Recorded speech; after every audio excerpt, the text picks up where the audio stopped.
Olá, está no ar o Com a Câmara na Cidade. No programa de hoje vamos falar sobre a representatividade LGBT na política. Quantos candidatos a cargos eletivos você conhece que se identificam como LGBT? Está crescendo a diversidade nos ambientes políticos? E como Porto Alegre e o Rio Grande do Sul podem avançar neste quesito? É o que você confere a partir de agora. O Com a Câmara na Cidade está no ar. Fique conosco.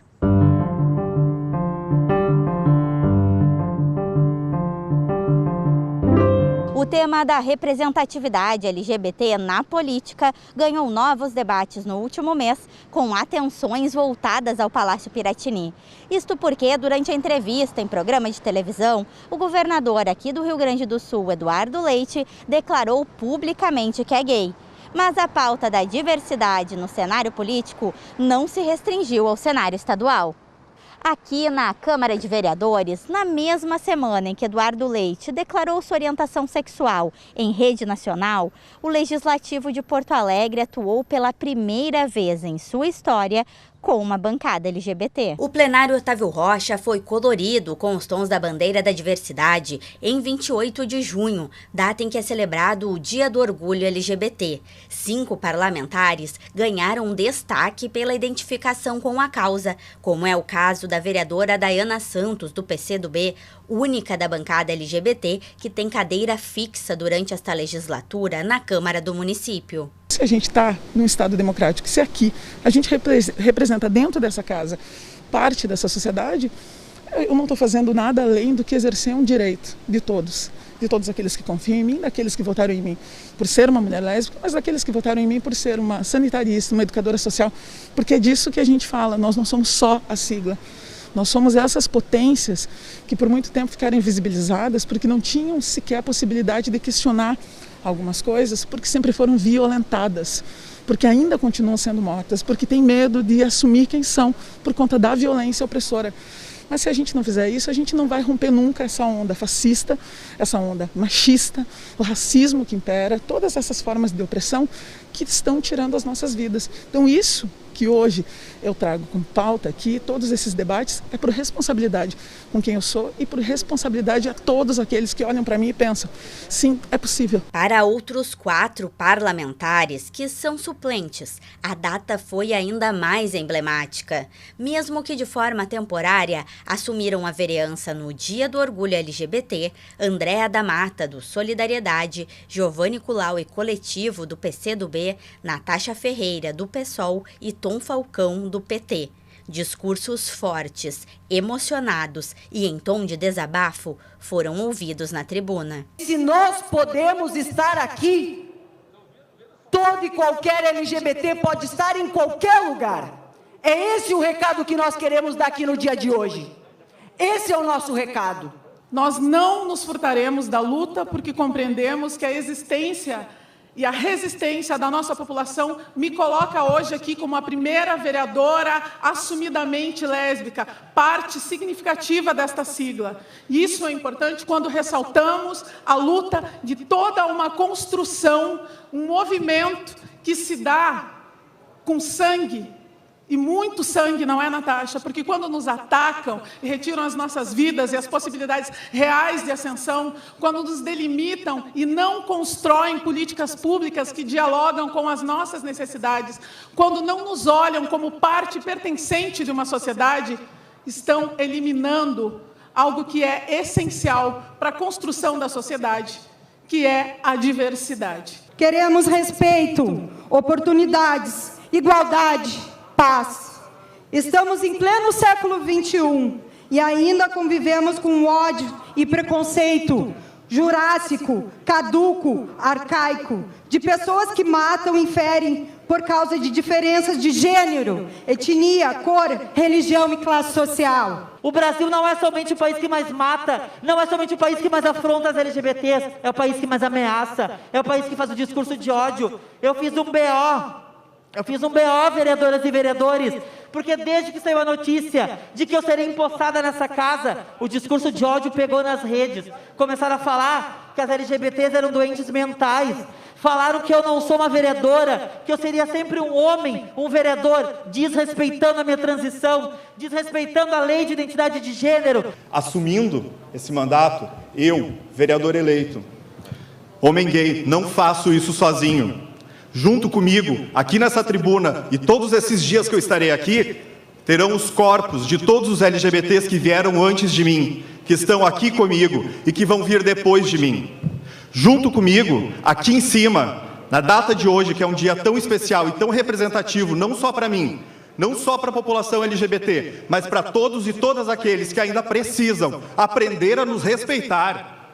Eu quero agradecer por todo o trabalho e por toda a luta daqueles que vieram antes, daqueles que morreram para que pessoas como eu estivessem aqui hoje. Este é um dos principais problemas apontados pela comunidade LGBT.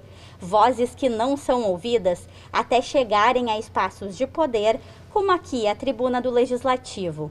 Um exemplo da invisibilidade que assola esta parcela da população é a falta de dados que auxiliem na criação de políticas públicas. Atualmente, não há um levantamento oficial do governo sobre a comunidade LGBT.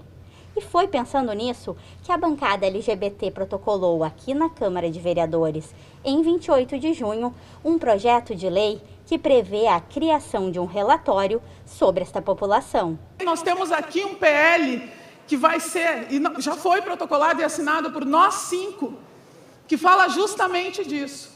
Dos dados, é um relatório situacional que vai dialogar com a universidade, com a construção de políticas públicas, com as possibilidades reais de sabermos quem somos e qual lugar ocupamos nessa sociedade. Uma vez que, se não existem dados, não existem políticas públicas, porque não existe questionamento.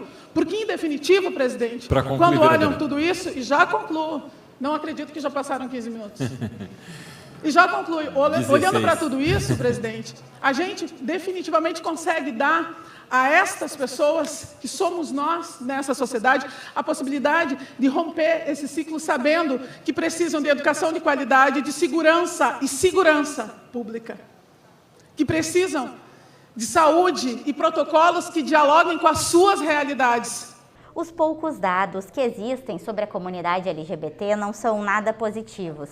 Eles mostram a violência sofrida pelos representantes das diversas letras que compõem a sigla. Apenas o T, por exemplo, referente a travestis e transexuais, soma 89 mortes no primeiro semestre deste ano no Brasil, sendo 80 delas assassinatos. As informações são da Associação Nacional de Travestis e Transsexuais, a ANTRA, a rede de organização política de pessoas trans, utilizada como referência para as entidades gaúchas da causa, registra ainda 33 tentativas de assassinato e 27 violações de direitos humanos desta população até junho de 2021. A comunidade LGBTI, e essa sigla ela muda muito porque ela continua em disputa, é uma comunidade muito diversa. Então a gente vai ter demandas muito diversas. A gente pensa que é importante a gente ter a representação, especialmente daquelas pessoas que dentro da sigla são as mais vulneráveis, né, em termos socioeconômicos e de violência.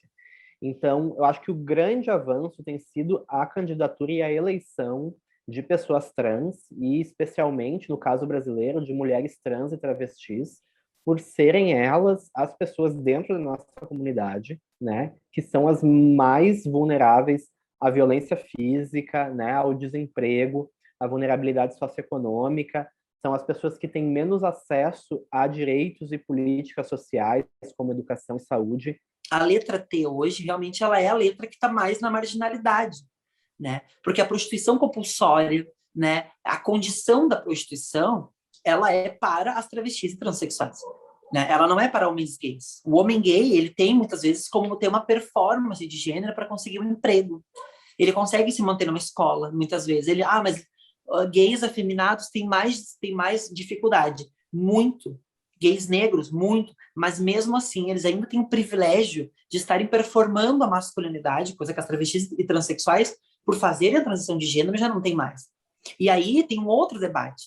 A gente cumpre muitas vezes uma expectativa de se parecer com uma mulher cisgênero, né? E mesmo assim ser questionada, ou a gente, na verdade, não cumpre essa expectativa, mas também não é legitimada enquanto uma mulher. A violência é apenas uma das dificuldades enfrentadas pela população LGBT antes mesmo destas candidaturas chegarem até as urnas. Eu acho que o primeiro medo que eu tive, e por consequência a primeira dificuldade, foi pensar que eu não seria tão respeitado e tão levado a sério como eu mereço e todos nós merecemos ser, a partir de ser um homem gay como eu sou. Tive preconceito das duas partes, por ser mulher, por ser mãe independente e por ser lésbica. Então sempre tive que me colocar mais, trabalhei bastante, ganhava menos, e toda a colocação, fora o abuso por parte dos homens que achar que podem resolver a situação, né?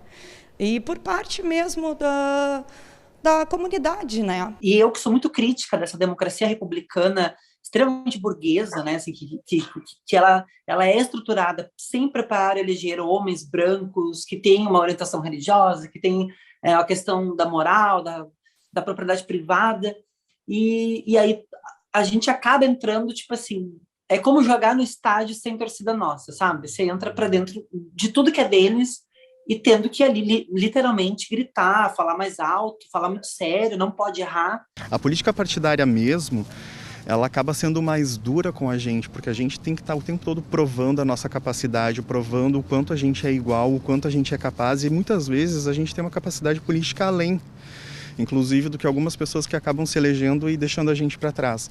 A gente já perdeu vários políticos em Porto Alegre, LGBTs, que não se elegeram, ainda que continuem militando, mas simplesmente porque as pessoas viram com algum tipo de preconceito. Hoje, a comunidade LGBT no Brasil, ela não é apenas vítima da discriminação por conta da orientação sexual e da identidade de gênero, né? Esse é o mote que transforma essa discriminação em uma discriminação socioeconômica, né, uma falta de acesso a direitos econômicos e sociais no nosso país. É isso que tem vulnerabilizado a nossa população aqui, e a gente espera que isso mude nos próximos anos. Na linha de frente da luta contra o preconceito estão os movimentos sociais, conforme o mestre em Direitos Humanos pela Universidade de Pernambuco e doutorando em Ciências Políticas pela Universidade de Brasília, Cleiton Feitosa. O pesquisador, que atua analisando a representatividade LGBT na política, diz que conhece o cenário gaúcho e destaca a importância de ONGs e instituições na conquista de espaços nos ambientes políticos. Eu conheço alguns movimentos sociais LGBT daí de Porto Alegre, do Rio Grande do Sul, em especial, estou me recordando aqui do Somos, da Igualdade, da Marcele Malta, do Célio Colim, enfim, de um conjunto de ativistas que construíram e que eu acho que foram o passo inicial para essa entrada na política institucional. É importante fazer esse reconhecimento porque o movimento LGBT é um dos agentes que tem impulsionado aí essa participação política, que muitas vezes começa fora das instituições políticas, mas que tende aí a ganhar uma força para ocupar esses espaços e acessar a política institucional, que ainda é muito fechada, ainda tem seus desafios e seus limites, né? Eu inicio muito cedo nos movimentos sociais e isso desperta em mim esse desejo de transformação e mudança. Sempre pensando assim, que as possibilidades que nós tínhamos eram sempre muito resumidas, muito limitadas. Para chegar daí desse momento até aqui o Legislativo, me parece que já estava uma certa linha, já tinha um caminho traçado que eu definitivamente não via dessa forma, mas que foi uma constante. Aí passou pelo movimento acadêmico, aí eu não sou essa cria de um partido, não exatamente, eu não venho dessa formação, a minha formação sempre foi a rua. Sem dúvida alguma foi também o movimento social, o movimento estudantil que criou esse ambiente em que eu pudesse coletivamente ter a força de me assumir e fazer a política desse lugar, né? Desse lugar de um homem gay, ativista, LGBT, e poder ser hoje, inclusive, uma das vozes para representar essa parcela que é completamente silenciada e que convive com medo, não só na política, mas nas ruas, muitas vezes dentro da própria casa. Análises acadêmicas apontam que o aumento da diversidade na política partidária e especificamente no legislativo vem ocorrendo ao longo da última década. Uma experiência concreta, por exemplo, foi o episódio do kit gay, né, do conhecido kit gay, que foi uma fake news, que foi ali utilizada até a campanha de 2018 presidencial, né, que é muito presente ainda na disputa política brasileira, mas naquele momento ali em que a presidenta Dilma Rousseff, ela veta aquela política educacional, que na verdade era uma política voltada para o combate à violência LGBTfóbica nas escolas, quando ela veta, pressionada por parlamentares conservadores, ali existia uma sinalização de que apenas ocupar cargos no executivo não seriam suficientes para avançar na construção de uma institucionalidade política LGBT, né? Na construção de políticas públicas LGBT, por exemplo. Então, entendeu-se ali que seria preciso travar novas disputas e ocupar novos espaços políticos para poder avançar nos direitos humanos da população. Essa intensificação, né, essa multiplicação de candidaturas, principalmente de mulheres trans, ela está, no nosso ver, bastante implicada com esse momento que a gente viveu de intensificação do conservadorismo, né? Então, a gente tem um primeiro momento em que pautas LGBT começam a ser levadas para o debate público, né, e direitos começam a ser conquistados, especialmente através do Poder Judiciário. Depois disso, a gente tem uma reação conservadora, né, e a partir dessa reação conservadora, as pessoas LGBTI começam novamente a se mobilizar, né, e articular candidaturas para, assim, serem aí eleitas, né, e ingressarem nas câmaras, nas assembleias legislativas, para levar, então, a pauta, né, dos direitos LGBTI ao debate novamente. Em 2008, 13 vereadores e vereadoras LGBT foram eleitos nas câmaras municipais por todo o país. Em 2012, o número subiu para 26. Em 2016, foram 44. E no ano passado, 121 pessoas LGBT conquistaram espaços nas câmaras municipais brasileiras. Apesar do aparente crescimento, a representatividade LGBT na política ainda precisa avançar. Segundo os especialistas, mesmo com a declaração do governador gaúcho sobre sua homossexualidade, a sociedade precisa de líderes que pensem políticas públicas efetivas para esta parcela da população. Além da questão da identidade, é importante que essas pessoas elas articulem essas pautas com a comunidade, com os movimentos, né, de diversidade sexual e de gênero. A gente entende que não basta a pessoa ter essa identidade, né, se identificar enquanto pessoa da população LGBTI, isso não é o suficiente, né? Ela precisa trazer para a sua atuação política, dentro dos partidos, dentro dos órgãos públicos, da Câmara de Deputados, né, ou do Poder Executivo, essas pautas, né, tensionar essas pautas e lutar, né, pela concretização e pela implementação de políticas públicas que beneficiem a comunidade LGBTI no geral. É importante também analisar o que é representatividade LGBT. Representatividade LGBT é apenas uma LGBT na política? Acho que não. É importante, sim, a gente ter LGBTs, ainda que não sejam, que venham do movimento social, digamos assim, mas o mais importante para você garantir essa ideia de representação é você ter políticos que tenham um comprometimento ideológico e governamental, enfim, da atuação parlamentar, da atuação governamental, com uma promoção dos direitos. Entre parlamentares LGBT, há esperança de avanços após o marco histórico na Câmara, mas há também desejo de mais organização para novas conquistas. Poder ter participado desse momento histórico dentro da Câmara dos Vereadores, principalmente pelo meu partido, proporcionar isso, ver essa necessidade, foi muito importante.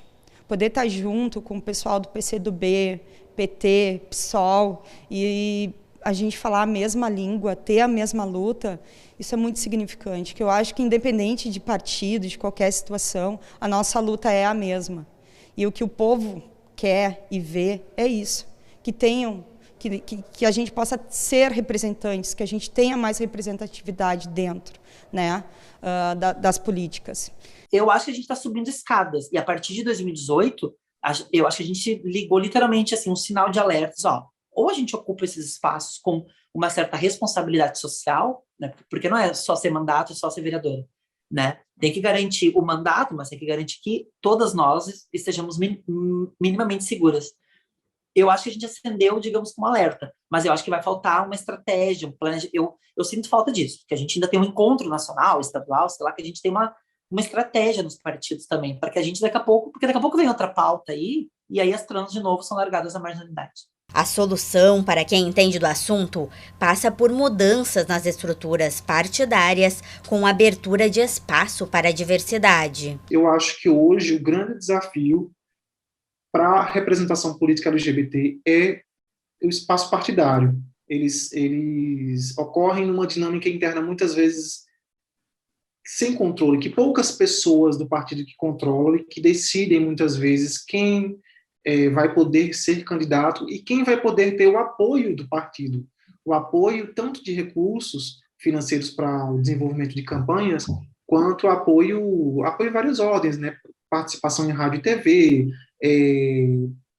ter pessoas ali na campanha para estarem presentes na campanha, participando das caminhadas, ter gente, eu falo assim, né? Porque não se faz uma campanha sozinho e nem sem recursos. É extremamente importante que a gente lembre também de algumas outras coisas dentro da política partidária, onde é um lugar, sim, um pouco mais elitizado. A política ainda é um lugar onde os representantes têm aquele estereótipo de pessoa que vai representar o povo, e isso ainda é colonial e que por isso deveria ter um nível a mais de educação ou de cultura. Isso não é necessariamente uma verdade, né? Embora sejam cargos extremamente tecnicistas, a gente sabe que tem todo o apoio e o amparo em volta. A política precisa ser construída nas bases, com as bases. São várias questões, né? Eu acho que a primeira delas é a gente conseguir ter dentro dos partidos um ambiente democrático, um ambiente de respeito à diversidade e de empoderamento. As mulheres, os LGBTs, negros e negras estão nesse momento na mobilização social lá na rua, na linha de frente das manifestações, das lutas do nosso tempo. Então o que nós temos que, na verdade, fazer é abrir alas para quem já lidera as lutas do nosso tempo também possa ocupar os espaços de representação política e partidária.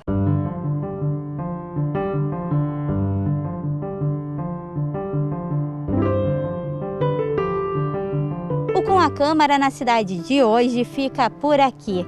Siga acompanhando a programação da TV Câmara e confira nossos conteúdos também nas redes sociais. Obrigada pela sua audiência e até a próxima edição.